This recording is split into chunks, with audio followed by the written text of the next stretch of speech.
faith, unconditional love. Yellow, sunshine. You must have time for your children. Karmanya vyadhikaraste ma phaleshu kadachana. This is divine. A child at whatever age is as smart as you are. Bhagavad Gita. The world is going to see a lot of robotic kids in the future. My child does not emote. It's a very common thing nowadays to see a baby with a mobile phone in hand. When the child is getting uncomfortable, a mother will understand. Low motivation level, not like to do anything, becomes a rebel at time. My major focus is always on teenage. If you have to remember something, you keep repeating it. Build in a lot of self-confidence in the child and don't have to worry tomorrow. Believe me, a time will come when the child will not have time for you. It's gonna impact your child's development, nothing else. I'm the best. I can do it. This is just for me. Emotion travels, it gets into the DNA of the next child. You can't deny energy. We are energy. We are energy. Anything and everything that you see or not see is energy. What are some early signs that a child's emotions or energy might be imbalanced? Astrology isn't about predicting a child's future.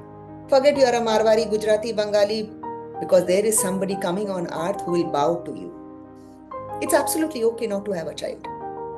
The child has come with some karma. You both are united to bring a soul onto earth. I was a strong non-believer of astrology. We take parenting very lightly. When are you going to have a baby? In Hindi, we call it Sola Sanskar. The child inside the mother should be resilient. The story starts as soon as the baby is conceived. Natal chart, a chart that the baby is born with. The word responsibility and men go hand in hand. Was there a personal turning point that awakened your purpose to help parents and children specifically? It is not men who are dominating.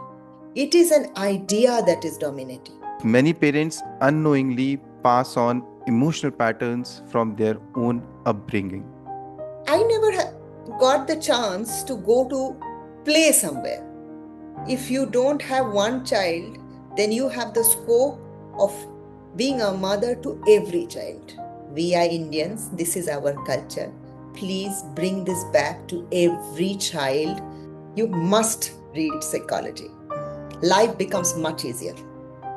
Welcome back to Trust Your Journey 1.0, the podcast where we explore wisdom, wellness, and the deeper purpose behind our life stories. Today's episode is a special one because we are diving into the most sacred journey of all, parenthood. Our guest, Shravasti Sanyal, is not just an emotional intelligence and communication expert, she is also an Astro Healer, positive psychology practitioner, and a believer in the power of ancient sciences and astrology to help parents truly understand their children's emotional, mental, and energetic blueprint. Through her work, she helps parents of children below 14 identify their child's strengths, challenges, and developmental needs long before problems arise, using insights from both modern psychology and ancient Vedic wisdom. Her message is profound yet simple. If we understand energy before emotion and emotion before actions, we can raise an entire generation of balanced and self-aware souls. Shravasti ji, welcome to Trust Your Journey 1.0. I'm so glad we are having this conversation today, one that every parent needs to hear. Thank you. Thank you, Avinash, for having me today. I just hope that this podcast is going to go places and will help parents and children, make a better life. Thank you. I'm sure, Shravasti ji, this would gonna happen basis the flow of the podcast. So my first question to you, Shravasti ji, you blend modern psychology with ancient energy science. Can you share how this unique integration came into your life and what made you realize that children's emotional growth begins even before birth? To be very frank, Avinash, just if I have to give this answer, it will take the whole podcast. It itself is a big subject of discussion. But if I have to put it in short, it would be something like this, that even before, you put a seed in a soil, you have to check whether the soil is ready, whether the soil has the quality of, rearing the seed that has been planted in it. If it is not, then the soil first has to work. We need to work on the soil, get the True. soil ready. Only after that you plant the seed, so the seed does not go waste. Because even if you, even if the plant comes up, it might be weak or may not bear good fruit. True. So it's very similar when it comes to parenting. We take parenting very lightly.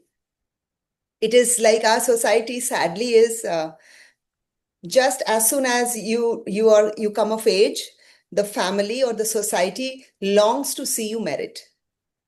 Even if you are not mentally prepared, physically prepared, you are expected to, and it is so well reared throughout the journey of the person that the person also knows, oh, I have to get married. Oh, what will the people say? What will my friends are getting married, my cousins have got married, I'm not getting married, so marriage becomes some kind of a pressure on you. So okay, fine, you can still get married. Till there it is okay. The problem arises when the next level comes, when you have your society asking you, when are you going to have a baby? True. True. And maybe the soil isn't ready. Maybe the soil has gone through past life trauma. They have gone through, they are bearing a lot of scars which needs to be healed. Only then you can think of conception. Because Mm. anything and everything that the mother is experiencing, the baby that is growing inside is experiencing it too. We think it's not, but it is. Whatever she is seeing, how it is impacting her, whether consciously or subconsciously, it is impacting the baby inside the belly. Yeah. Whatever she is eating, who she is surrounded by, what is she listening to, what is she reading, what is she thinking, how much is she sleeping, and much more. Is she physically doing fine? Is she mentally doing fine? Unless that happens, anything and everything that she is going through, the baby is going through. Wow. So we need to be very careful. So that's the reason there are a variety of sanskars. Sanskar, I think you should look it up, because again, it'll take a lot of time to explain sanskar to you. But there are, jaise, in Hindi, we call it Sola sanskar, So there are many sanskars that is done from the birth of the baby till even before the birth, when the mother, when the baby is in the womb or not in the womb, the sanskar starts. These are kind of spiritual practices to ready the aura to receive the new, atma inside the body, and then nurture it inside the body so that it is born healthy, happy, and ready to, you know, take things. Take things. There are many things that is going to come. The child inside the mother should be resilient to take what is going to come. So physically, mentally, emotionally, the story starts as soon as the baby is conceived.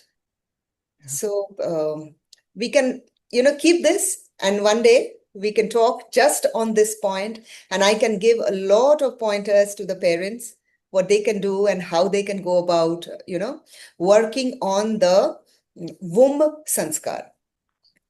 That is something we can come across later, maybe, or maybe later in the podcast. Sometimes I might just bring this point also, depending on the type of questions that you ask me.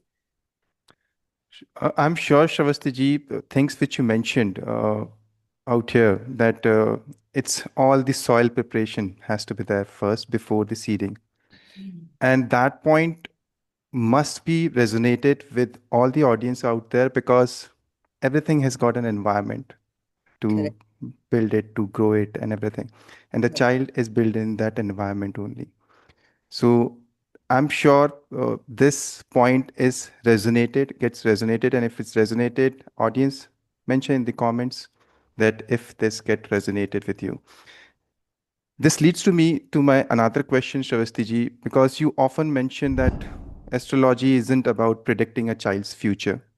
It's Yeah. about understanding their energy patterns. And how can parents use this cosmic blueprint to nurture their child's individuality and emotional well-being? Because everybody knows everything, but still they don't know anything. It's like that. It is better you come empty Yeah. instead of, come as a full cup and then you want solutions. First thing first, Yeah. astrology is something so negatively brought forward True. in today's world. And we really don't blame the people who do not approve astrology, because there has been such a raw and wrong way of predicting astrology by so many astrologers today who hardly know the subject. If I tell you one life, I think we will need to come life after life to become a good astrologer someday. True. It is something very, very, very, very complex. It is a parashastra. It is something which is godly, which is divine, which is something that, the cosmic science is very difficult. We are long behind to understand this subject. So there is nothing to explain here. But yes, I will bring small things. It will become easy. Yeah. Can I please have your question once more? What was it? Yeah. So the cosmic blueprint of a child, how can parents use this cosmic Yes. blueprint to nurture their child's individuality and emotional Correct, and spiritual correct, well-being? correct. Got it, got it. So see, natal chart, a chart that the baby is born with. Okay, the Mhm. time the baby is born with. At that moment, whatever is the celestial position of all the planets and the stars up there is how the natal chart is made. Okay. And in that natal chart, what we need to see firstly is that what is the aura of the child? The child has come with some karma. The philosophy of karma needs to be understood. The whole world today is talking about it. Yeah. India, the ones who are the pioneer of astrology, they are at the back seat, and the rest of the world is just coming, understanding the subject and taking as much as it is possible. So I would say, please do not deroot from the subject, understand what it is here. So in a natal chart, when you see the chart, there are many things you can see. Firstly, looking at the chart itself, if you give it to any good astrologer, the astrologer means, suppose you want to know, I want to know about you. I just open your chart, and if I don't even know you, with the chart, I can tell what kind of a person this person is. In that kind, what will come, how is the health of the person, what kind of subject that the person deals in, okay? And whether the person has financial strength, physical strength, and mental strength, and much more. But I'm just giving you small things. So at this moment, when we see a natal chart and we see, okay, this child might go through some kind of physical trauma. So if you know it right in the beginning, what you do is you start strengthening the child. Now you might ask, if it is written in the chart, then how can we change it? So there is something called the free will of the native. Okay. Beyond the chart, there is something called the free will of the native. There are few things that can't be changed in a chart, but the Yeah. rest can be changed to extreme level of self-belief, resilience, and positive energy that the child can hold inside of himself or herself. So if you start training the child from a very young age, then the child will know to recover from any kind of physical trauma. Similarly, if you see in a chart that this child is going to be highly artistic, extremely artistic, it is an art-driven chart. Unfortunately, nowadays what you see is that the only thought that a parent has, that my child needs to earn well. My child needs to be settled well. And for that, the child must take science in the beginning. Okay, after that, when that person cannot do well in science, then we'll look for commerce. And finally, we'll look for art. But they don't understand that the three are three individual stems standing, each good enough to take care of itself very, very well. So if you see in the chart, and if you tell the parent, start working on the skills that the baby is born with. If it is art, give the child maximum scope to learn art. If the child is very, very technical, you will find when you have some combination, which will this child is going to have extreme technical skills. Okay, the mother might be a dancer, my father might be a pianist, and would say, oh, I want my child to learn piano. Oh, no, it's not going to work that way. That child might prefer going and fixing a machine. True. But you can see it through a natal chart. And I would say, take guidance of that chart. The child will do well in his or her life. That is important. Similarly, if you find that in a chart that this child is going to go through a lot of chaos related to relationship. So initial stage, if you start working on exposing the child to beautiful relationship and teaching the child empathy and emotional intelligence, the child will learn better how to deal with any kind of relationship crisis. These are common things. So there are a variety of such things which you can see in the blueprint. In the natal chart itself. Yes, in the natal chart. And now there is a question that might come that what is a natal chart? So natal chart, with the child is born with that chart, and you will see that there are many other charts. One very common chart that people talk about, you will know, that is Navamsha. So Navamsha is something that will start getting activated only after the child might have started becoming a little independent. We take it between 21 to 25 age. So I'm not going that side at this moment. So the first chart where the baby is born with, that is a chart that has a lot of parental influence. A parent can guide through that chart because the child is completely under the submission of the parent. So that is something that charts can do, and charts can do much more. Now the question is whether you are being able to reach out to the right kind of astrologer. Yeah. So that's a $1 million question. You need to reach out to an astrologer after a lot of study. Just don't go, isne refer kar diya, this astrologer is very good, go. Yeah. Thankfully, today, in today's date, we have Google. We have something called reviews. Yeah. You should actually study, read about this astrologer, go see what the world says about this astrologer before you're sure. Because there are many astrologers who are very, very good, but you don't know who is a good natal astrologer.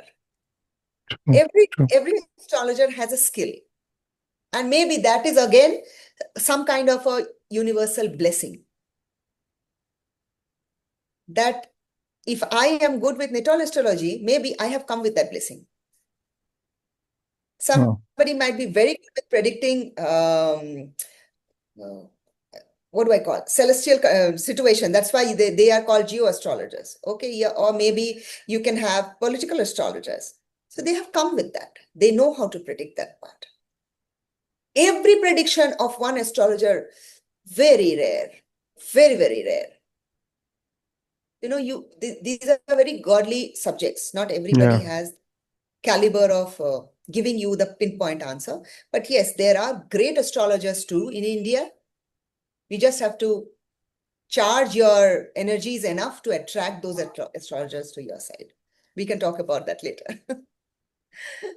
And I'm sure after looking at you, people who are hearing this audience, parents, any children as well who are listening to this podcast, everything begins since inception. That's what Shravasti ji is mentioning, that it's there in your natal chart. Just get that, find out. Shravasti ji is there if you are not able to find any good astrologer. You can reach out to her as well. Shravasti ji, third, we'll share the details of Shravasti ji at a later part of the podcast. But Shravasti ji, this leads to me to another question of mine, because in today's fast-paced digital age, children are more stimulated than ever, but emotionally misunderstood always, because parents are busy in their lives and children are busy in their lives. What are some early signs that a child's emotions or energy might be imbalanced, and how can parents respond mindfully to that? Okay. So every child is an individual and they will have a variety of combination. So there are a few things. Now I'll take a little bit of psychology into it and talk about it. Yeah. Anything, mother's sixth sense is very strong. Now, this I'm addressing to the mother especially, that if the mother is too occupied, it will be very difficult to activate her sixth sense towards her children. Now, that occupation can be anything. Too busy at home, too busy at office, herself not doing well mentally or physically, or many more. Okay. In such cases, her intuition somewhere loses its effect. But the mother's intuition is the strongest in the living beings. What she can feel, I don't think anybody else can feel. So that's my address to the parents, that the mother especially, that you should be very observant about your child's movement. From the time the child is born, you will go through a lot of things. You might go through postpartum depression. You might go through some kind of a dislike towards the child at a certain point, when you're not sleeping for hours and so on and so forth. But get a little kind towards the baby whom you have brought into the world, and the baby has no control over himself or herself. So from there onwards, till where the child will go, the whole path, you are the torchbearer.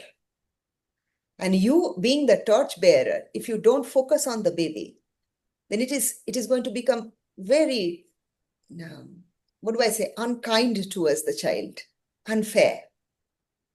So that is one thing before I give you the answer.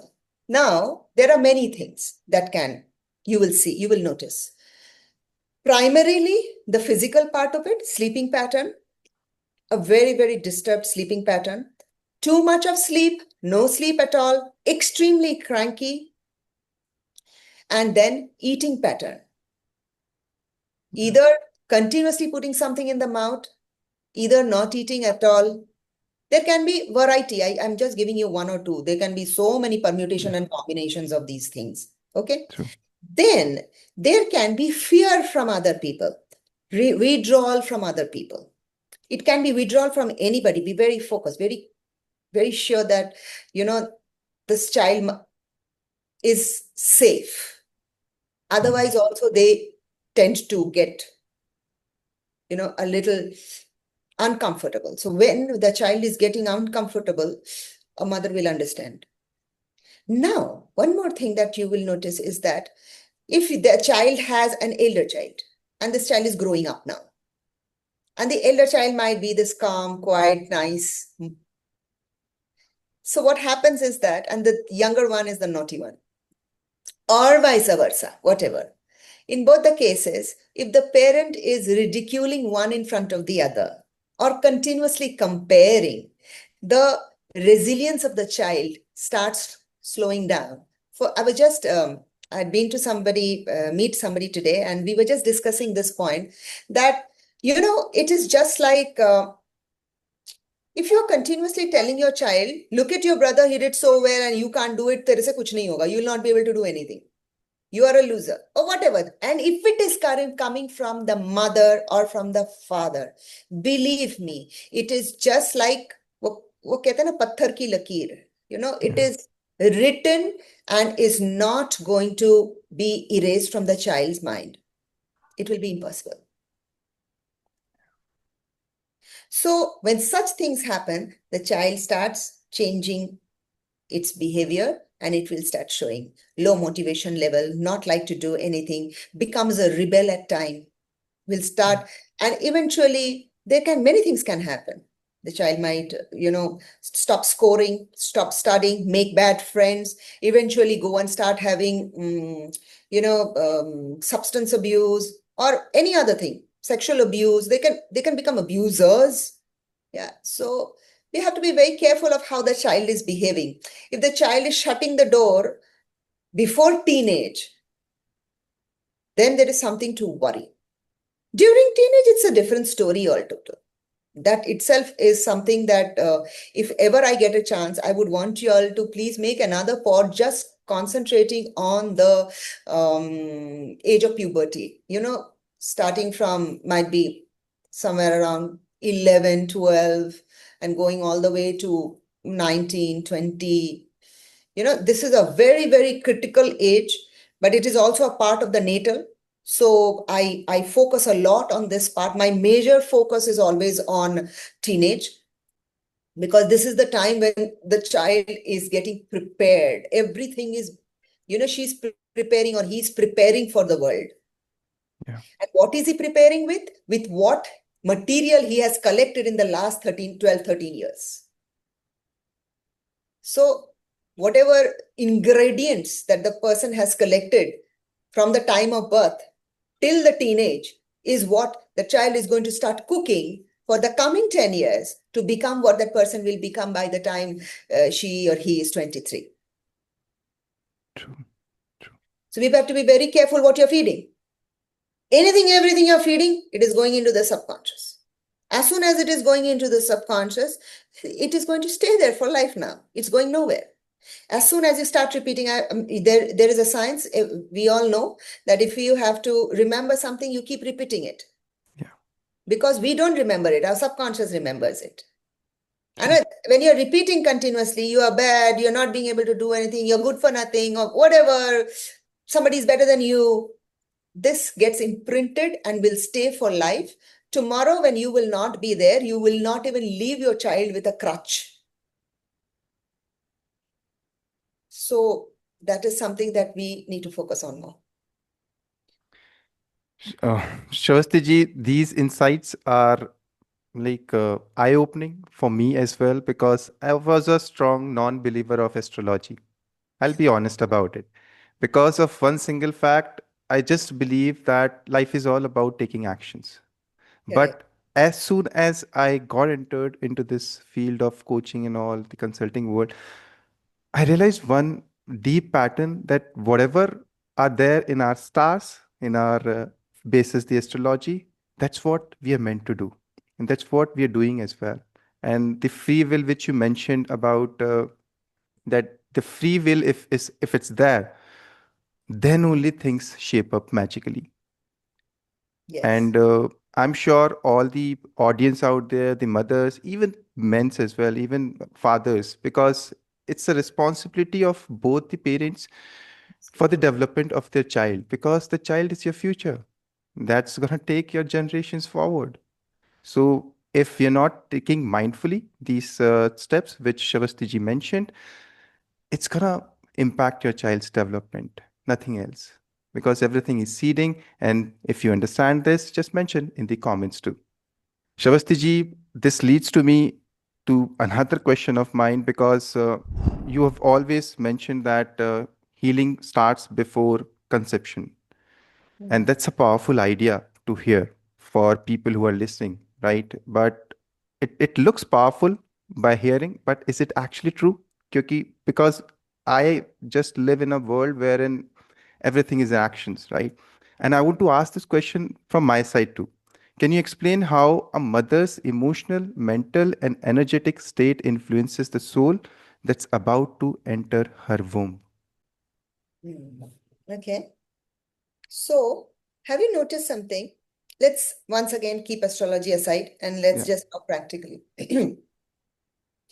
That when we start thinking about something with a lot of intention, the intention can be positive, can be negative.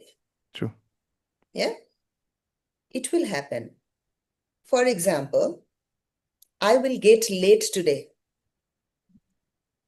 Maybe you have thought about it with such deep intention that your car might break down on the road, or, there might be some obstruction on the road, there might be a road jam or whatever, which was otherwise not supposed to happen. It happened because you manifested it. You were so deeply thinking about it that you manifested it. So there is a law that it is easier to do the bad than the good. आप कुछ भी चीज बुरा सोचे, it is so easy to think about something bad. I can't do it. I will fail. This is not for me. Whatever. I am destined. I'm not that lucky. It's a very common way of talking. We generally do that. And it's very easy for us to do that. True. How many of you really mean it when you say, I'm the best? I can do it. This is just for me. I'm going to top the class. I'm going to get this job. I'm going to get this role, whatever. How many? Now I'm bringing a little bit of astrology into it. This grit is a very fire element. So there are 4 elements that we generally have in an astrological chart. What are the 4 elements? It is air, water, earth, and fire. Every Rashi, every zodiac comes with its element. Okay? So I'm a Singh Rasi. Okay? I come with the fire element. Fine? Similarly, if I am somebody who is a Cancer zodiac, then I come with a lot of emotions, softness, watery Rashi. Okay. Now, when I'm talking about this free will that I told that time, similarly, when I'm talking about this of thinking that, yes, I am good, is a very fiery element. It is something that is giving you light, fire. Now, this just can't happen casually.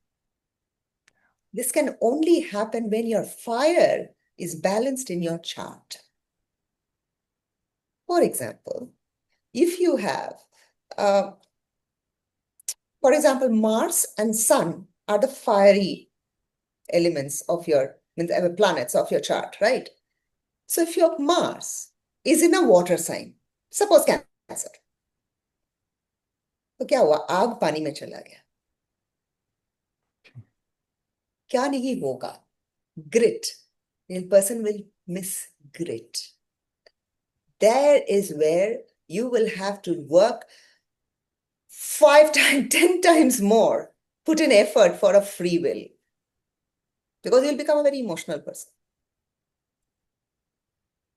So when you're talking about working on your energies or whatever before even conceiving, firstly, you have to see what kind of life you have had till you were before you conceive.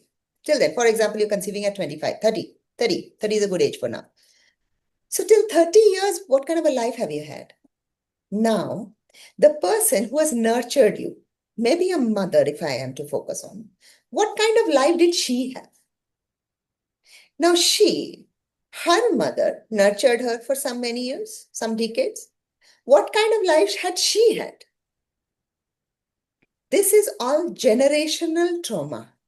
So if my mother's mother went through some massive trauma, it is obvious mother being the emotional person in the family will transmute the emotion to the next generation.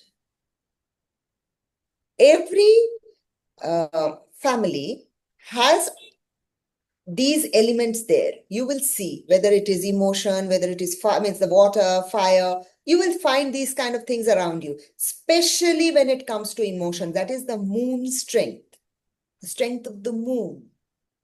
You will notice that that is why in a chart, in a natal chart, the 4th house, which is the home, is also the ruler is mom. That is, moon is actually the guardian or the owner of that house. Wherever the moon is, it is going to impact that house for sure. Getting you, because mother, I always talk in all my lectures, podcasts, anywhere. This is one thing I always talk about. That is mother. Mother is my focus. And the minute that emotion travels, it gets into the DNA of the next child. Then the child produces another child to that child, then to that child. When is it going to stop? The day one child is born with so much of fire that it is going to evaporate the emotional water and say, no, this emotion ends here. It is not for my baby. I might have had a traumatic past, but it has got nothing to do with my child. I want my child to be a strong woman, a strong man, to deal with crisis or problems in a very resilient manner and not get succumbed to it. There, the revolution starts. So this is a very practical viewpoint I'm giving you, a very scientific viewpoint I'm giving you. Then you have something called the energy healing. We have an energy. Have you noticed when somebody walks into your house or somebody stays in your house, you will feel good, bad, ugly, something? True. Yeah. Some people True. you talk to, you feel very good. Wow, and I really like this person. Why? Energy. Similarly, you will have, I don't want to see this person at all. Oh, this person doesn't make me feel good. Energy. You get into Yeah. a house and, for example, you want to buy a house or rent a house. You get into the house and you just don't feel good about the energy. And you say, no, I don't want to buy this house. It's nice, it's beautiful, but something is off about it. I don't want to buy this house. Energy. You can't deny energy. We are energy. We are energy. Anything and everything that you see or not see is energy. True. So that energy healers, again, there are lakhs today, but rarely you will find a good energy healer, but you have one, you are blessed with it. Believe me. I generally do energy healing programs where I say, I am not here to heal you. You have to heal yourself. You have to learn all the tricks as to how to, upgrade your energy to a level where you vibrate in such a manner that the negativity does not stand around you. Oh. And there is where a lot of fire energy comes into picture, because fire burns away all negative energies and it produces light. And looking at the present pattern of the way the world is going, though there is a lot of talk about getting up at 4 o'clock in the morning, but you will hardly see youth capable of doing it. And that's the reason their energy levels, present generation energy levels, are very, very low. So when you are having a child, at that moment, there is every possibility that your energy levels are low. Because you must be working at that time. You must be doing late nights. You might be sleeping late. You might not be eating on time. Your energies, any which ways, is completely ruined at that time. So what are you bringing? You're bringing another soul into your body. You're bringing a big blob of energy into your belly. What are you even thinking? Is it an easy task? You think it is a biological product or production happening? No. You are the bearer of a soul which has come with some karmic debts and some agenda with you, good or bad. You need to get the platform ready, and you have a lot of work to do. Parents have a lot of work to do. That's the reason why they're also considered as gods walking on earth. When they become parents, then the whole element of their life changes. So I personally feel, work on your energies before you even think about getting or conceiving another energy into your body. Otherwise, both the energies are going to clash. Either it's going to be very bad or it is going to be an experience without any, what do I say, any learning. So it's a beautiful, beautiful element, that the element of motherhood. It's so beautiful. The whole journey from the time a mother starts thinking, I want to conceive, I want to have a baby, till that moment when she breathes her last. That connection can never be broken. That's the reason why we say that even after death, yeah, a mother will all be watching on you. She'll always be watching on you. She's God. Her element is such. So that's one message to my parents once again, that for a minute, just forget about you being a company manager on some, charter accountant or something. Forget about that. Forget you're a Marwari, Gujarati, Bengali, foreigner, British, whatever. Forget about that. Just think, you both are united to bring a soul onto earth, to nurture the soul so that the soul can finish his or her limit of karma that she or he is coming with. What a job you are doing. This is divine. So tell yourself, tell your body, tell your mind, tell your soul, prepare yourself. Because there is somebody coming on earth who will bow to you. Are you bow worthy? If not, get bow worthy before you even think about getting a baby on earth. It's absolutely okay not to have a child. If you want to have a child, it's a huge responsibility. It's a responsibility which is very cosmic. Shravasti ji, it is magical to hear you saying all these things because I went through this. The elements which you talked about, it's part of my world now. And it's like I can totally resonate with all the emotions, all the energies which were there in each word because we are all energy beings, right? Before we speak anything, our energy speaks to the other person. And that's what you mentioned, how beautifully it was presented as well. And audience, mothers especially, your energies, how we can improve that. You are the best. That's what Shravastiji mentioned. You're the best out here who is creating more generations.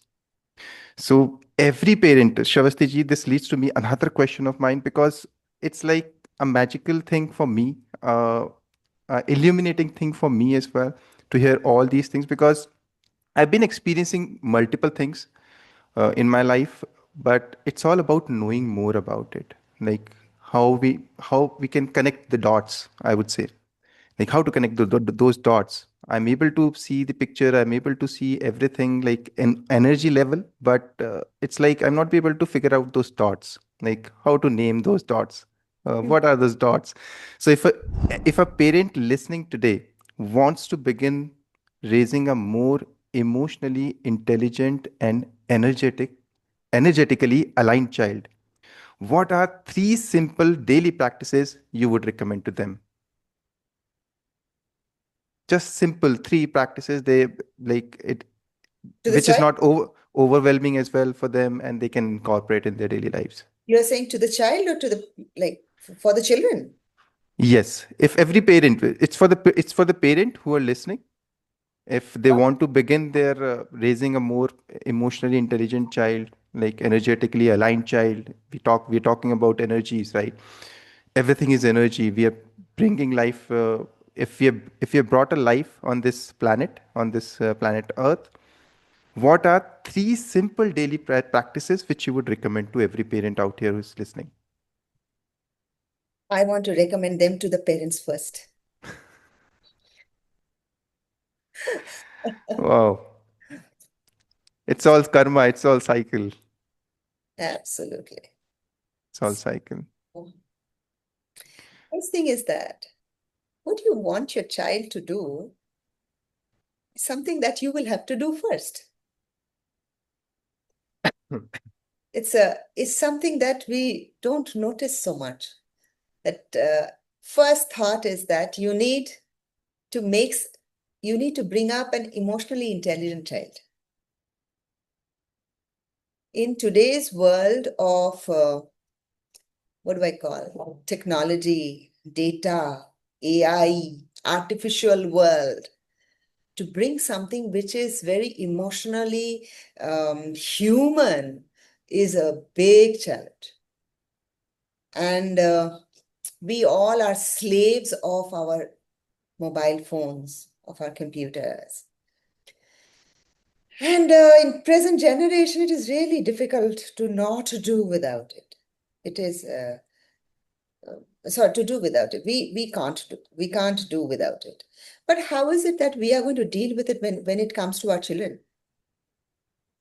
Because if you notice, it's a very common thing nowadays to see a baby with a mobile phone in hand, whichever child. You will see recently I was seeing, I'm not naming the star, her daughter filming her, a daughter posting, and the daughter, I don't know what, 2 years, not even 2 years, 1.5 years maybe, I don't know. And she's a big celebrity. And she's posting it. The other mothers are getting excited. Wow, even I want to make my daughter do that or my son to do that. So that's the first thing that I would advise is the brain of a child should not be designed by an artificially intelligent something, because the world is going to see a lot of robotic kids in the future, very soon. It has already started. For mothers who are listening, will notice there are many mothers who might face their child not emoting well. I get a lot of queries on this, that my child does not emote. Even if she's happy, cannot express. Sadness cannot express. Because they have not learnt it on the screen. True. And they are not seeing parents because they have born up working parents. They live in nuclear family. They don't know what family is. They don't see grandparents. They don't see all their relatives. Then there is no amicable relationship between parents and their relatives. And that is transmuted into the child. So the child also grows up with not knowing how to make good relationships. So this is all directed. So if I start with technology, then the first advice I would say is that find a way out not to bring technology or introduce technology to a child who is supposed to play in the grounds or who's supposed to spend time with you or work or study things which is more mentally mind activating. There are so many games very mind activating, which we used to do. Remember, in our school, we used to play with clay. We used to make cars and all those building. So you play with the child. Don't leave the child alone. The child doesn't want a governess. The child wants the mother or the father to play. So figure out that time for the child. Believe me, a time will come when the child will not have time for you. So true.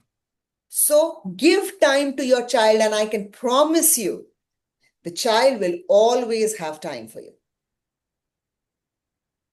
So to nurture a very emotionally intelligent human being, these are few things that need to be done. One, every parent knows. I don't have to tell this, but it shouldn't be that the parent is tired. Okay, phone pakda do, let the child play with the phone. No. Yeah. Please figure it out, because know it before you even get the baby on earth, that this is going to happen, and you have to leave alone everything and be with the child, even if you are tired after work. So that has to be a mental preparation. At one time, a woman, especially because a nurturing quality is so well given to a woman that even if you have the best father, he is going to miss that one place. So a mother is needed there to nurture the child. So if profession can take a back seat, it would be wonderful, because your baby itself is the biggest project on earth. Your child should be a child who is going to add to the values of the society.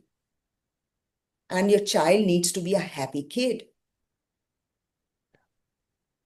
So that is one thing that I would say, because I have always been an independent woman. I've worked on all my life. So I exactly understand from where women come and why they really need to work. But if I have to choose between my child and work, anytime the child will come first. And that is one thing that we need to focus on. So these are few things. Then third thing is eating habit. Yeah. If a child does not have good eating habit and good sleeping habit, I am seeing nowadays, it's so common, parents bring their little babies to cinema hall. The cinema starts at 8 o'clock, finishes at 11. You go home at 12. Your child sleeps at 1, and it's okay. It's okay. No, it's not okay. We have some capacity of the brain. You can't keep the child awake so long. The child, during very young age, really needs to sleep a lot. Why? Sleep helps the child in physical growth, in mental growth. So the longer the child sleeps, the better at this age. Then once again, when we will talk about teenage sometime, then I will tell you that the whole body clock changes at time because extreme level of hormone is released.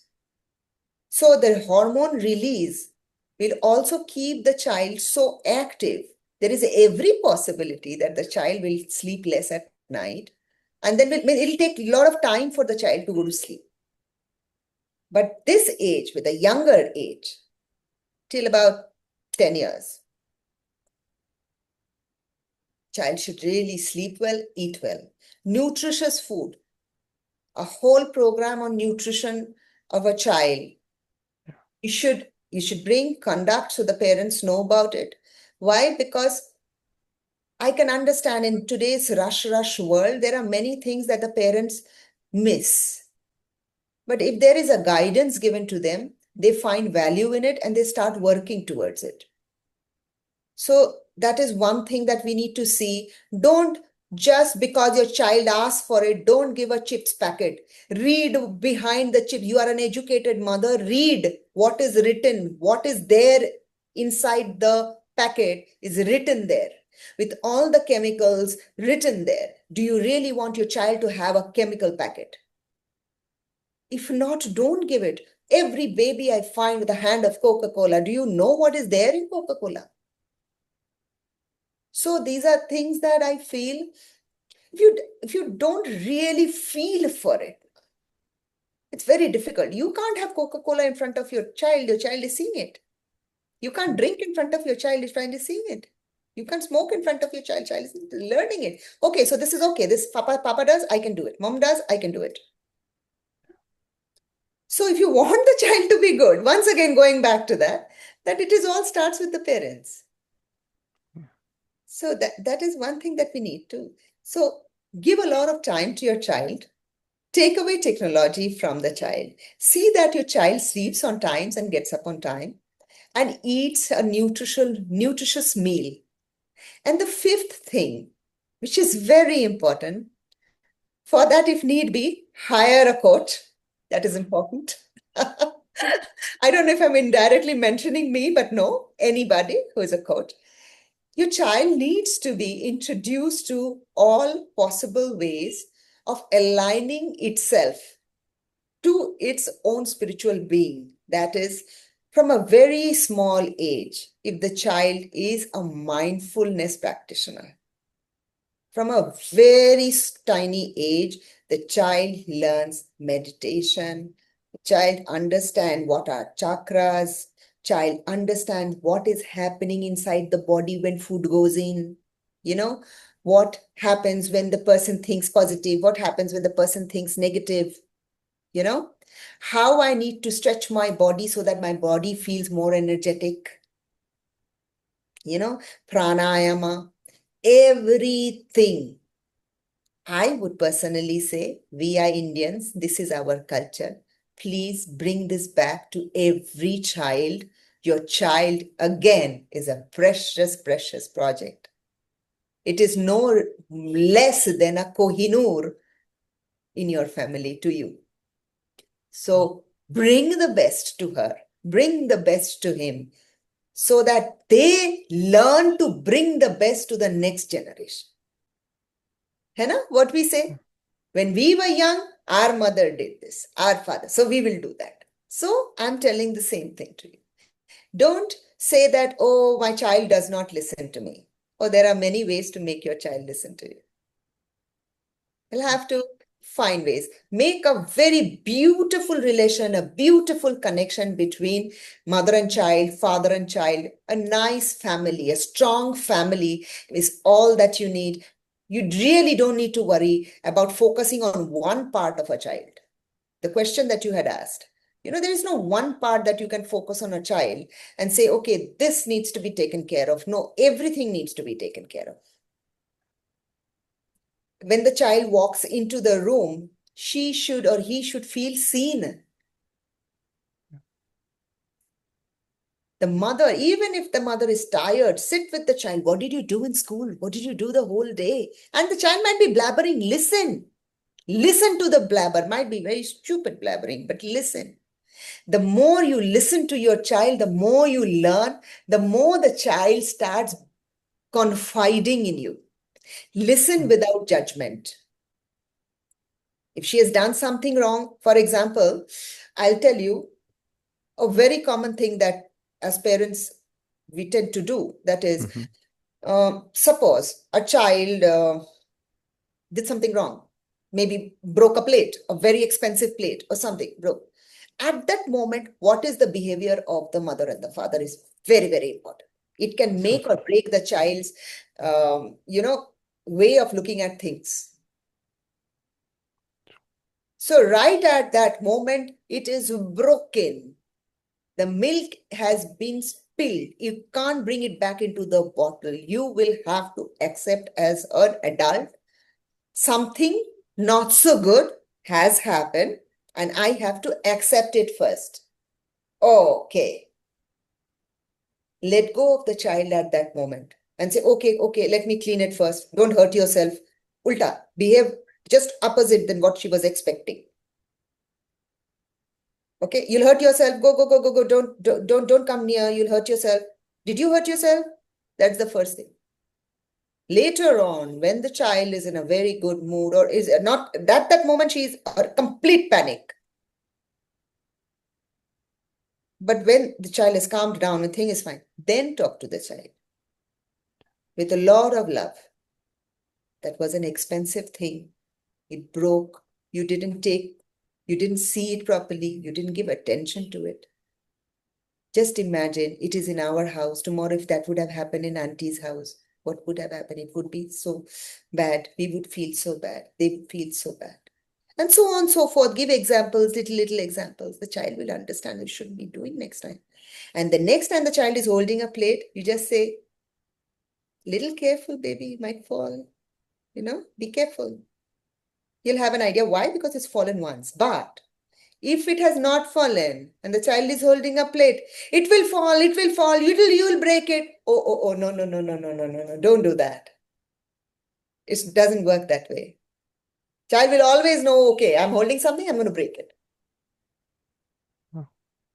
Build in a lot of self-confidence in the child and don't have to worry tomorrow. When the child comes back or is out of home late at night, you don't have to worry. You only have to worry till teenage. As soon as puberty knocks in, forget it. You can't change anything after that. After that, the ball is in their court. So this first year, still puberty. You should be on your heels, always active, ready to groom your child. So mentally prepare when you are conceiving that the coming decade or so, I have to dedicate myself completely on the upbringing of a healthy, happy soul. Wow, Shravasti ji, I like the way you explain everything. It's like getting aligned with the energies of me being a parent as well, me being a father as well, and how things shape up in a child's development. That you need to give your dedicated time, you need to remove the technology from their life. It's we cannot remove technology overall, but it's like you need to dedicate some time there. You can bifurcate some time, and eating habits, sleeping habits, these all these things actually your child is your energy only which has been uh, Avinash, I want to add something. yeah, please. Uh, when we were young, uh, if you would remember, I'm sure we were the lucky generation till our Yeah, generation yeah, that when we used to sleep, our grandparents or even our mom used to read out from storybooks. Yeah, Purana, long day, old storybooks, and fairy tales, and I don't know what not, and folklores, you know, and we used to imagine things and we used to be so excited that, okay, this is going to happen. And then we used to fall off to sleep. This is a very beautiful way of connecting with the child. Even today, at this age, I still remember at least a few of the stories which my mom or my grandparent told me when I was in bed trying to sleep. That is the strength of memory and impact of that small act. And once again, children start getting interested and become very creative. They want to read a book. Libraries are vanishing. yeah. Don't give your child a Kindle. The child must touch a book, read stories, be excited about creating. Every child must learn something, one hobby which the child enjoys creating. Whether even if you are, planting a seed and, growing a plant, that plant bearing a fruit or a flower, it is a huge joy that it brings. So this is something that we need to look into to add in addition to all that I have told you. Shavasti ji, how beautifully you described it. It's like your child is your energy.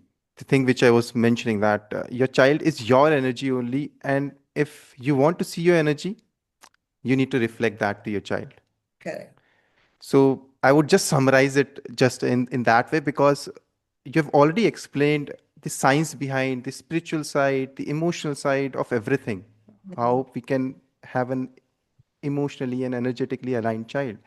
But it's all about connecting the dots, the connecting with your energy to theirs, like not to reflect before reflect, pause, take a pause before reacting in front of your child, because it's going to seed in their mind.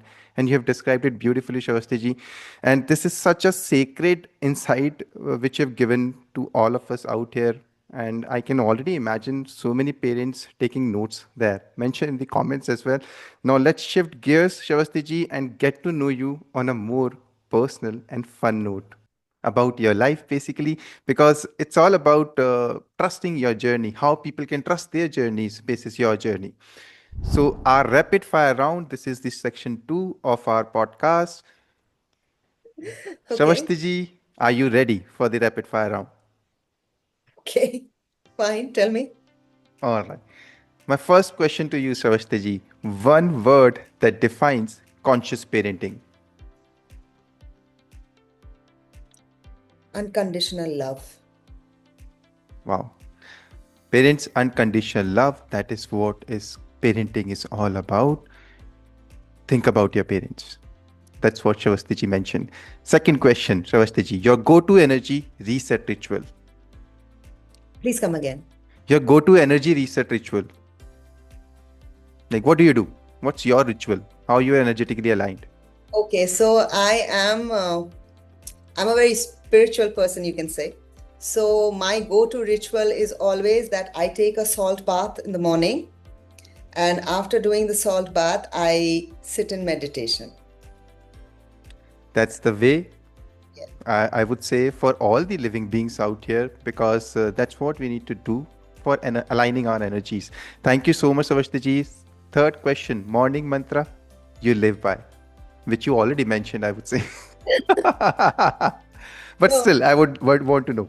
morning mantra, good question, but it's like a rapid fire, but it's not a one-word answer, so I'll Yeah. for it. So first thing first is that I have to get up early in the morning. If I get up late in the morning, then my day is completely bad. I don't know, something happens. So getting up, I come around between 4:30, 4:45, I'm up. And after that, I have some stotras, which I listen for about an hour. After that, I will have there is a energized glass of water that I drink. And after that, I go for my bath. I come back, and on 1 hour is for my prayers. That is, I have my mandir and I do my chants, my meditation, my prayers. And that's it. Then I am all in. So this is the way to align your energies to audience. Next question, Shravastiji. Astrology or psychology, your first love? Because you're in both the fields, I would say. Psychology. Because everything is emotion, audience, and astrology shapes up those emotions. You can take help from astrology. Astrology is cosmic. It is Yeah. Parashastra. Yeah. To reach there, I will have to take many more births. To understand the realm of it, to understand where it's coming from. But when it comes to psychology, there is nothing beyond psychology. There is no science that can exist without psychology. Oh. So whether you're eating, you will have psychology. Whether you're sleeping, you'll have psychology. Whether you're meeting a friend, making friends, making relations, you will need psychology. Whether you are being divine, you will need psychology. Whether you're dancing in a pub, you will need psychology. Without that, anything is psyche. So if you are learning,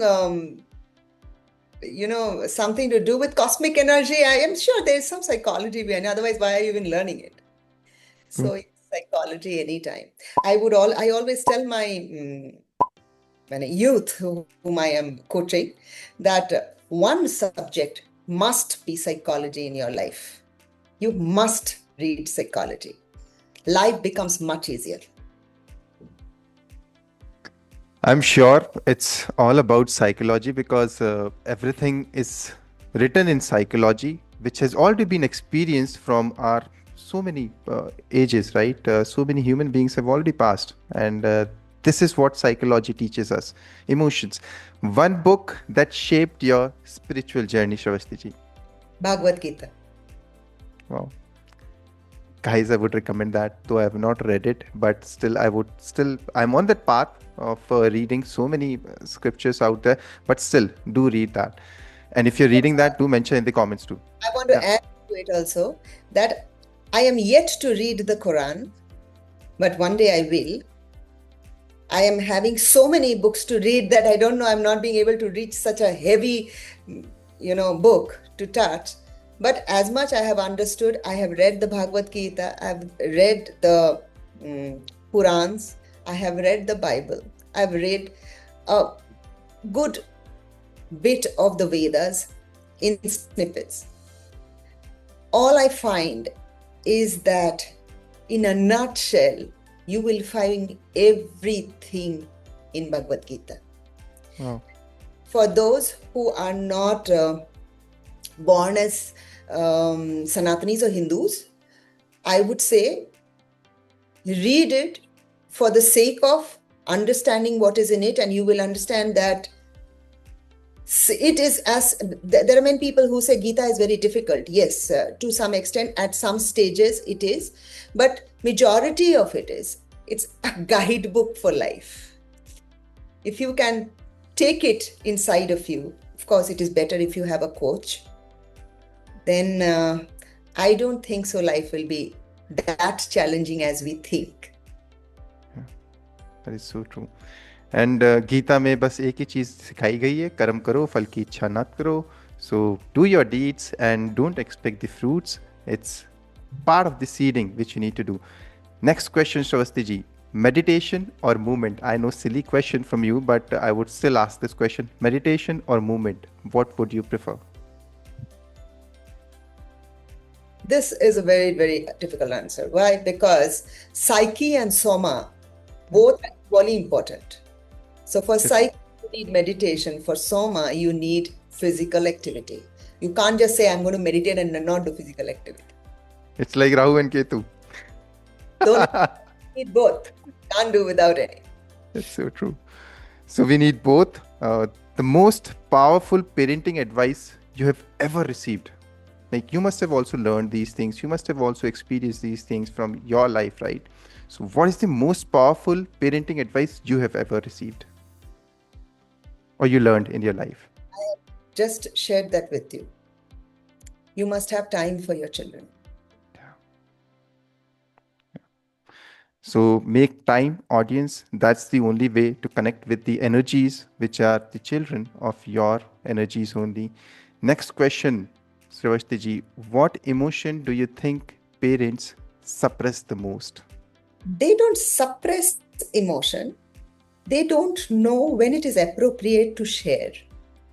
So many a times, fathers, I will bring the fathers here. Mothers are very emotional. They'll go and tell everything.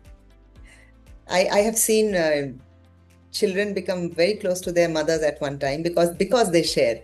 But fathers, they don't share. Because they don't know whether it is appropriate. Because the society has given a label to the fathers that my father strongest. Father का कोई emotion नहीं हो सकता. Father can't be weak. A father can't be sad. A father can't be worried. And just like a strength pillar, he will stand. He's suppressing his emotions in every area. So I don't know how to teach a father to emote, but I would say that believe me or not, if you have once again, this is a activity which I insist that parents do for children who have grown up a little to understand what is happening in the house, is a weekly meeting. And parent and children or child sits together. They can have food, they can play carom or anything. And during that time, the whole week, who's gone through what, good or bad, is shared with each other. And the child somewhere, for example, if it is something very adult, then mellow it down but still share it. For example, a father has lost a job, or a father has some other problems coming up. Maybe some friend has done something wrong to him. Then he has to find a way to emote to the child that the father is not feeling good, so that the child connects to the father. So I will tell you, my father and we as children, we lived apart because my father was a tea planter and he had to stay in the tea garden in the hills. While we grew up, we had to go to school in different schools. So I was put into a hostel. I didn't keep well, so I was brought back, and then we were put into different schools. And my mother had to stay in a small town. So whenever my father used to come, that one day in a week, would just try to make some time for Ma, some time for my brother. But I was growing up at that time. I was a teenager. So I could not communicate with my father much. Eventually, I never knew how he felt. What was good happening in his life, what made him happy, what made him sad, whom he loved very much. I don't know. Then my grandfather died. I don't know how he felt. My grandmother died. I don't know how he felt. And then, just about a few years back, my mom expired. And that's when we started talking. Myself and father started talking. And I realized that there is so much I know nothing about him. And he knows nothing about me. And there has been such a vast gap. To fill that up, it is going to take, I don't know whether this life is enough. And that is one thing that I really regret, that I wish in my young age, we were brought together more. We spent more time together. Because at the end, one partner will pass. Suppose the mother passes and the father stays back. And suppose he does have one daughter. How is he going to deal with the daughter or talk to the daughter about the pain, about whatever he is going through, if he has never spoken about it in his past, if he has never had a relationship? So having a relationship with the children are something that fathers need to look into, and to some extent emote. I'm not saying cry or, go and, crib in front of them or anything. No, that is something a father can't do. But at least talk to them. That is very important. And why this is only for father, just because of one single fact, because mothers are already emotionally connected to their child. It's the father who needs to work on that, right? There is this yin and yang energy. Yeah. Women, they are people, they are considered emotionally strong. They have the moon energy. They're born with it. So they know how to deal with theirs. They know how to deal with somebody else's. True. So that's the reason. Sorry, I'm a woman talking a lot about woman jhanda leke, but I'll be very frank that the type of Shakti that we have, the energy that a woman carries, if you will ever learn energy healing or even understand, you will understand what kind of strong energy a woman carries. And men, they are born for a world responsibility. The word responsibility and men go hand in hand. I'm not saying women are not irresponsible. They are themselves embodiment of any problem solving. You give any problem to a woman, she will cry, she will shout, she will fight, she will do dunya bhar ka drama, but she'll solve the problem. That is so true. So true. But when it comes to a man, his responsibility is something. So you will notice, as soon as a child is born, India में क्या बोलता है? What do they say? तुम्हें जिम्मेदारी लेनी पड़ेगी. You have to take responsibility of your parents. अब आप responsible बन गए हो. आप responsible बन गए हो. आप ऐसे कैसे कर? How can you do this? You are the man of the house. So the pressure, extreme level of pressure. But if you just tap into a man's heart, you will know that it is just like that coconut. From outside, all the strength and the muscles and everything. And from inside, they are extremely, extremely soft, tender. And that's where Shakti comes into picture. That if I am there, then you are standing. If I am not there, when a Shiv Shab hai, jab tak Shakti nahi hai. So, otherwise, you are in a different world. So that is that. So I don't know what concept has come, what made the world derive that women are the softer version of humanity. And it's just the opposite. I know this is not going as the rapid, but this is going as per the energies, I would say.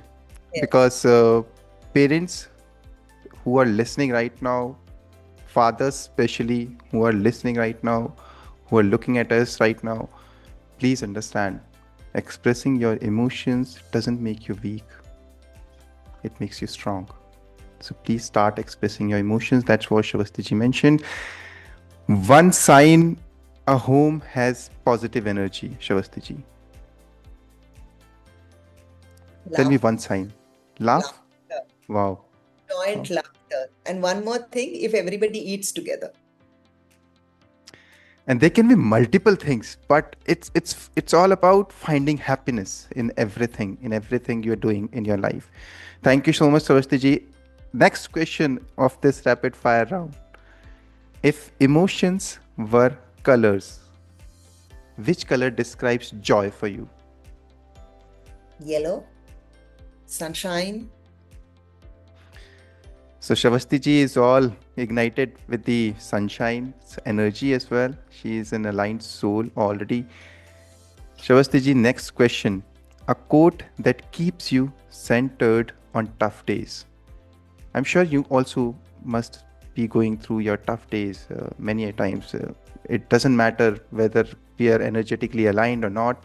It's a daily practice, and daily we'll be getting some or the other struggles in our life. So I just want to ask you, which quote inspires you the most on those days? Karmanya vyadikaraste ma phaleshu kadacham. You Oh, just do your work.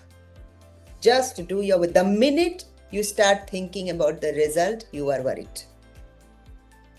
and I that I am tired of being worried. I can't keep worrying about everything because every minute there is a worry. If you remember when we were like when you said that you will be shooting a podcast with me, I said, listen, I'm going to do it extempore. I can't go preparing because I can't worry. It is going to be good. It's going to be bad to the extent that extempore or whatever that I'm doing at this moment is going online. I have perspectives to hear. There will be people who will come with positive perspective. There will be people coming with negative perspective. I'm grateful to get all the perspective true. because I'm not waiting for any result. I Wow. have had a very, very interesting, extremely roller coaster life. If someday I'm, ready enough to write a book on myself, I want you to read it, but you will know. And I feel, and I'm sending this message to everybody: do your work and do it through your consciousness. That my conscience tells me, yes, this is right, I should do it. Please go ahead, do it. Conscious says, don't do it. Please don't do it. Because here sits your God. In no temple is He. So He is talking to you every single minute, telling you yes or telling you no. So listen. The statement or the quote which you said, it's कर्मण्यवाधिकारस्ते मा फलेषु कदाचे. कर्म करते रहो, फल की इच्छा मत करो. And that's what Shravasti ji mentioned earlier as well. Gita, right? पढ़ो गीता and आगे बढ़ो. Shravasti ji, last question of this rapid fire round. One thing which every child teaches us. I'm sure there are many things, there are multiple thousand millions of things, but I just want to know one thing. Faith. That is so true. And what I believe, Sarvashtaji, this teaches us emotions. And emotions have faith. So thank you so much, Shravasti for such soulful answers and connecting with your natural vibe which you have got. And I can feel the warmth behind every word which you have spoken. Now let's go deeper into your story, the experiences that shaped your purpose. Welcome to the section 3. So this is section 3 of the podcast where we are diving deep into your journey and how the person which I'm looking at you right now, how you became this person, right? So, first question of this section, Shravastiji, you have spent years understanding energy, emotions, and the unseen layers of life. Was there a personal turning point that awakened your purpose to help parents and children specifically? Yeah, actually. So As I told you, I had a roller coaster life. So you can understand that what it would have been for me to live a life where I got my responsibilities even before I came out of my frock. You know, बच्चे frock से salwar kurta pant shirt में जाने में वक्त लगता है ना, थोड़ा टाइम लगता है. So I will just share a few examples of this. Please. So we had to move to a different city and start our life when Papa had been transferred to a tea garden in the remote. Ma was very young. She got married very young. I was born very young, and I had a little brother, and I had my aging grandmother with me. So Papa came and told me, forget about yourself being a woman. You are my son. Henceforth, you are going to take responsibility and act like my son. So when I was what? In my 6th standard, I was trained by my dad to do every chore of work that was needed, whether it is going to the market, whether it was going to the bank to withdraw money. Yeah. My signature also was not ready at that time, but I used to somehow sign my name and go because mom was alone handling home. I was a little girl.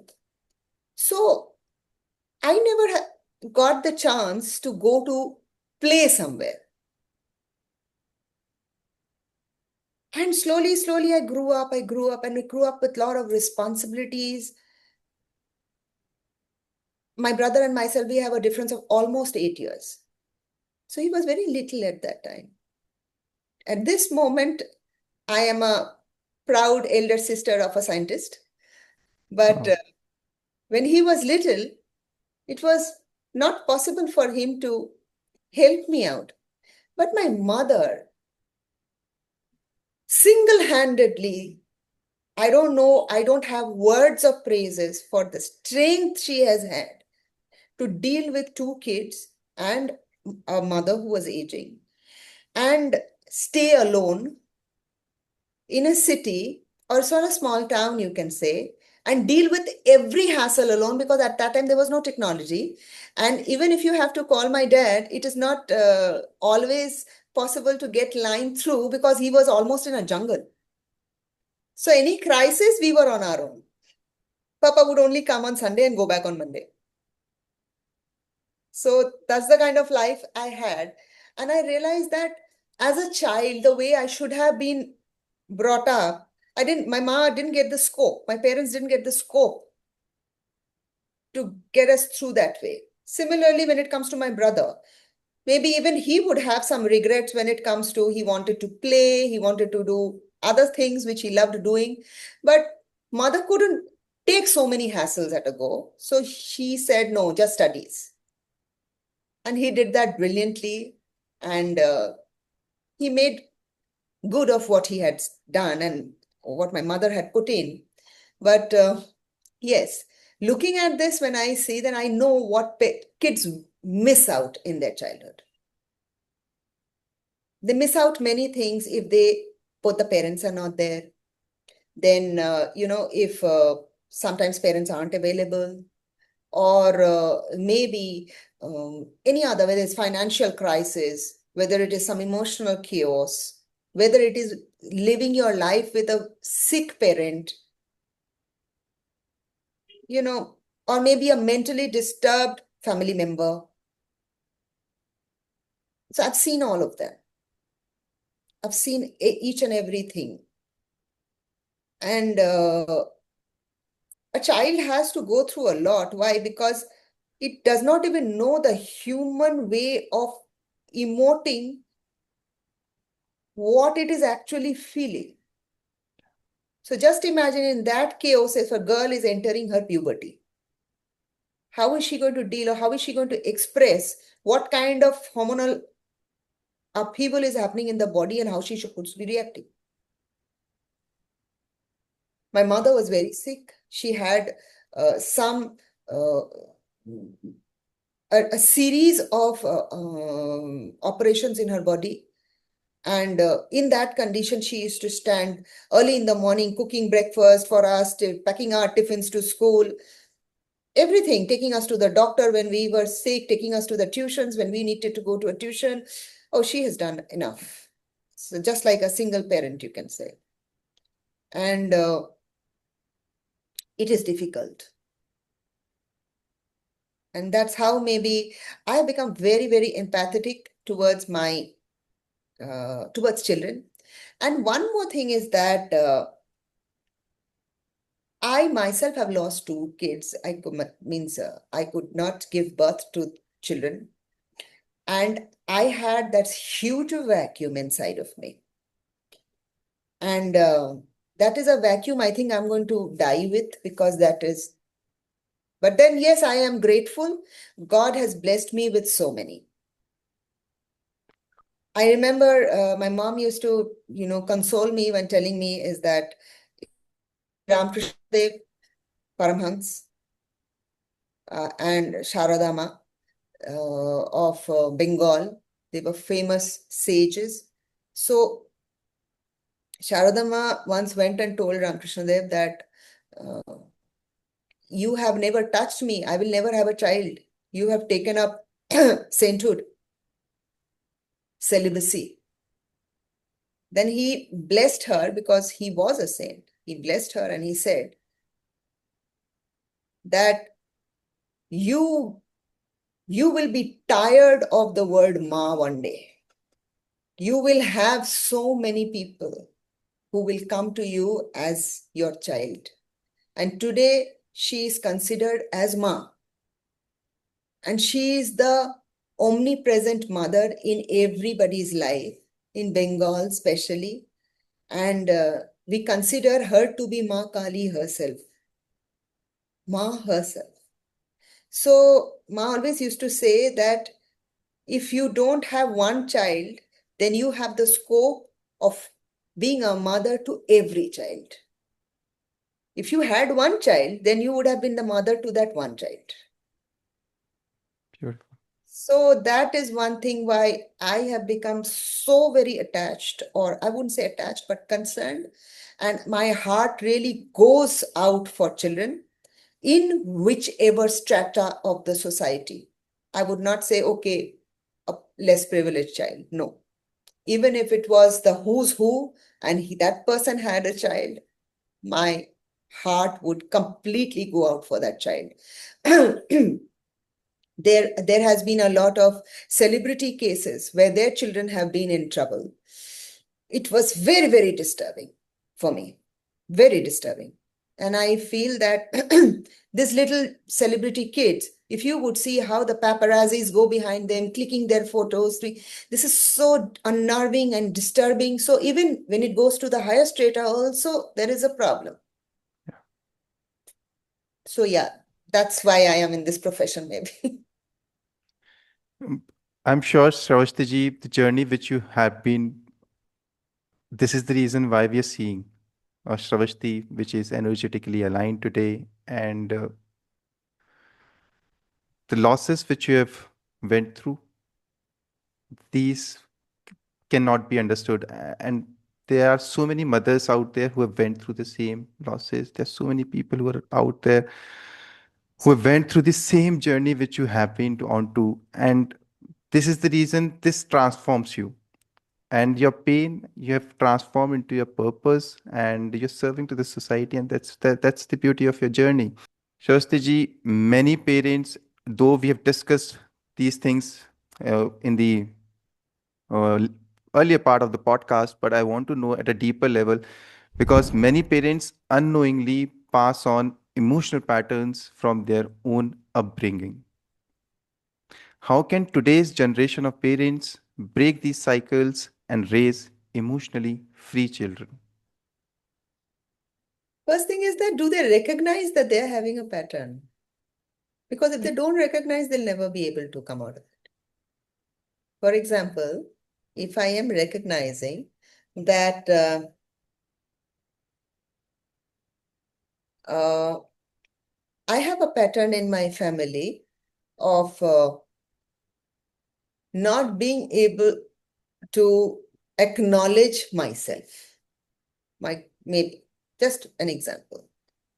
Then, if I give birth to a child who is somebody who wants to be acknowledged, and if as a mother I stop that in the child and say, no, this is the way of life, you will have to sacrifice, you can't be the first one eating, you should see that everybody has eaten, only then you should go and eat, then maybe I am not aware that I am in a cycle, or I am having a pattern which is not right. No, I don't think so. Then it is not possible.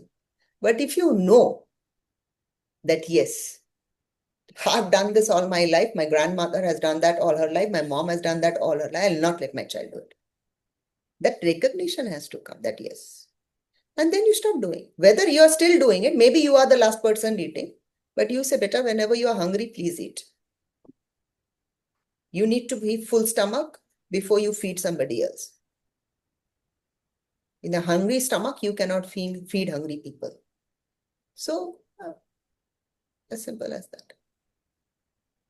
And that's how every parent can break that generational cycle, I would say. Yeah, absolutely. Someone has to break that. And it's not about breaking, it's about reconnecting, I would say, which was lost in between because of the knowledge, wisdom which we got lost, right? Like lot many people ruled on India. Correct, absolutely. So this is the reason why we haven't been connected that much completely with our own ancient wisdom, which you already mentioned earlier. I will bring one more point into this. Please, please. We talk about patriarchy quite a Right. lot. But patriarchy did not happen overnight. True. Today, when I see this Indian cricket team girls with such massive victory, I don't have words. The overwhelm was so much that I was just thinking, what if we could go back to that time, that era, when women were not given, they were the epitome of power. If we could go back to that time. बीच में क्या हुआ? बीच में invasions, बीच में so many different people came, ruled us, and we started realizing that men can dominate. And not only men, I want to be very precise, not only men. It is not men who are dominating. It is an idea that is dominating. True. For example, there are so many places where Brahmins have been dominating. Casteism came in. You should read the Gita once again to understand whether there is at all any caste, or what caste is. What does it mean? We have zero idea. And we think anybody who is cleaning a drain is not at par somebody who is an educated person. No. If an educated person is going and earning salary, and if the drain cleaner is going and salary, both are Shudras. Read to understand what the subject is. Anybody who is in service is called a Shudra. Shudra is not a bad word. True. But then people brought that. Because of zero education. No education. And the way the British have changed our mindset. Oh, wow.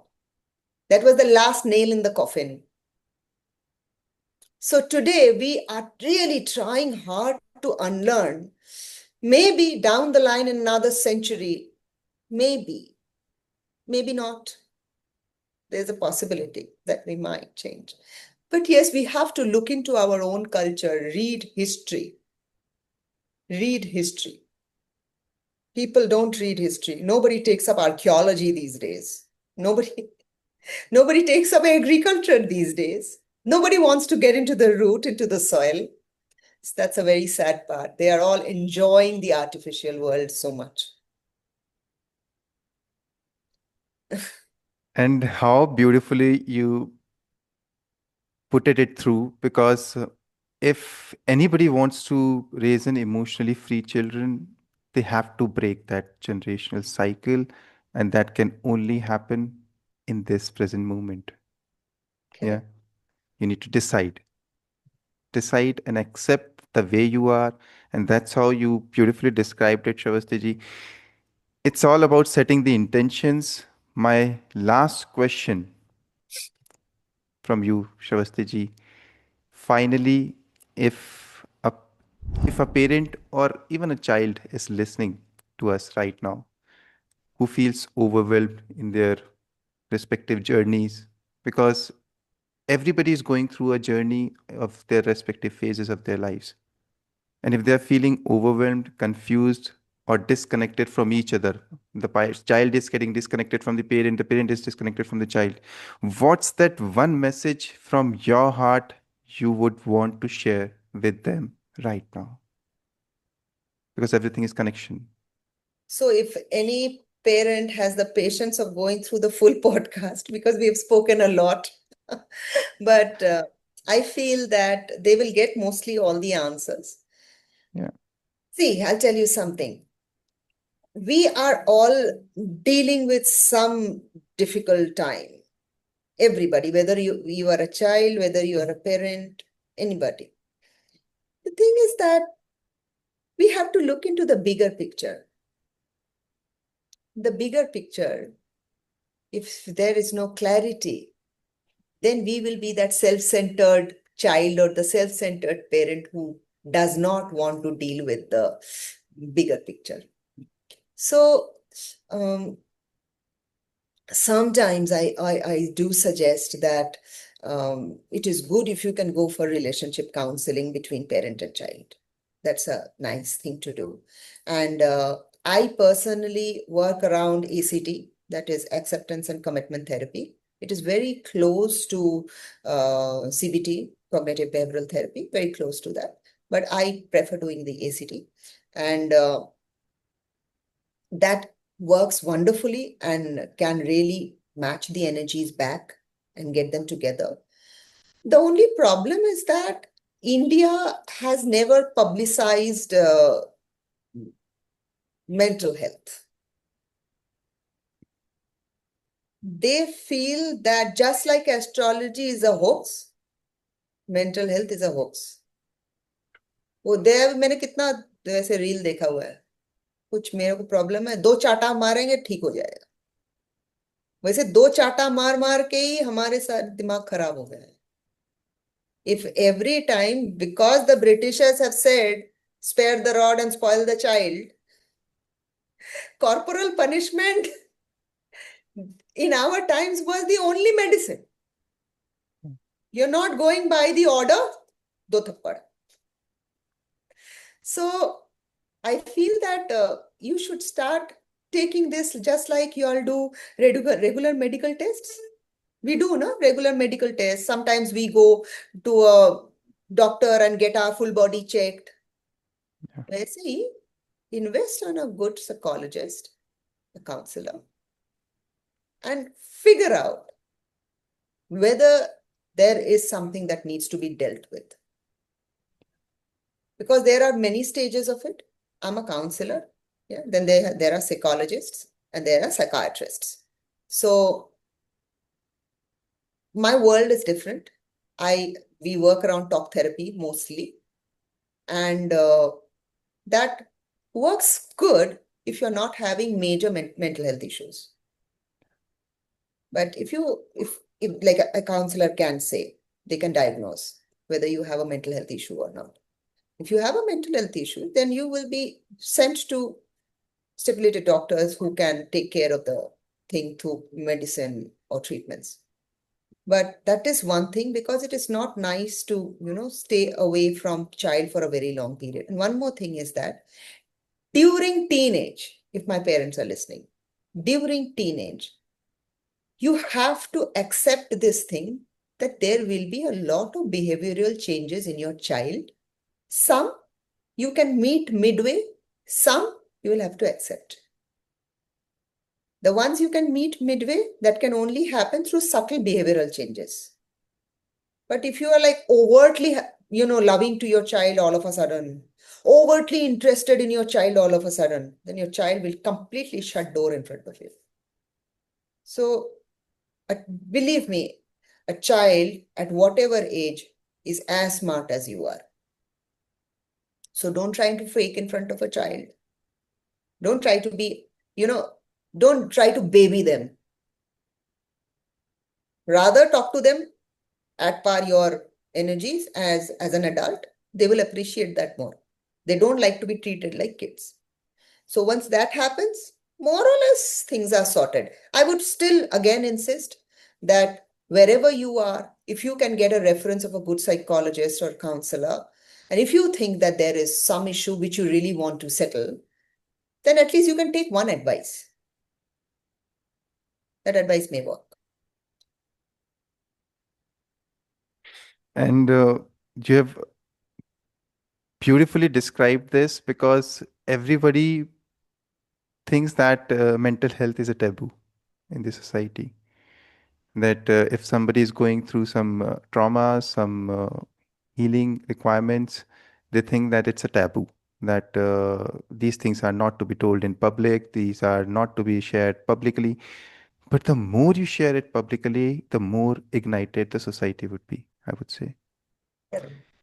And if there's anything which Shravasti ji which mentioned to all the parents who are listening to us right now, understand this thing, that you and your child, and if I talk about me as well, right? When I was listening to Shravasti ji, I was connecting to my inner child who remembers everything, whatever was happening in front of him. So it's all about every child. Every child is it's seeing you. They're seeing you because you are the only one who is there in front of them. So thank you so much, Shravasti ji, for such deep insights and for these illuminating conversations, I would say, because you have not only explained the science of emotions, but also reminded us of the spirituality of parenting. To every parent listening, remember, a child doesn't just inherit your genes, they inherit your energy, your emotions, and your presence. Healing yourself is the first step towards healing your child. Follow Shravasti Sanyal on LinkedIn or connect with her programs to learn more about emotional intelligence and astro healing and cosmic parenting. Until next time, Shravasti ji, I would want to know from you as well the last words from your side, how people can reach out to you, what exactly you have to offer to them. If any parent wants to reach out to you, if any child wants to reach out to you for any natal charts which you mentioned, the teenage age which you mentioned. So how can people can benefit from all these things? Just to summarize it, and how can people reach out to you? You can share my phone number and they can Okay. connect with me. Wow. Because I am still, when you are only working with energies, you try to stay away from the technology as much as possible. So, we email karna and social media, I'm bad. I have people behind me continuously. Shravasti, you need to post something, you need to talk to people. Maybe I will start that later. But yes, you all may feel free to connect with me, talk to me, take an appointment, and I'll always be there. I'll be happy to help. Thank you so much, Shravasti ji, for such deep insights which you have given to us. And it's a blessing for me to record this podcast with you, because an energy healer like you, it's very difficult to find in the society. And because the media is full of uh, the showcase world, right? But energies like you also needs to come out into the society. And this is the reason why I wanted to record this podcast with you. Thank you.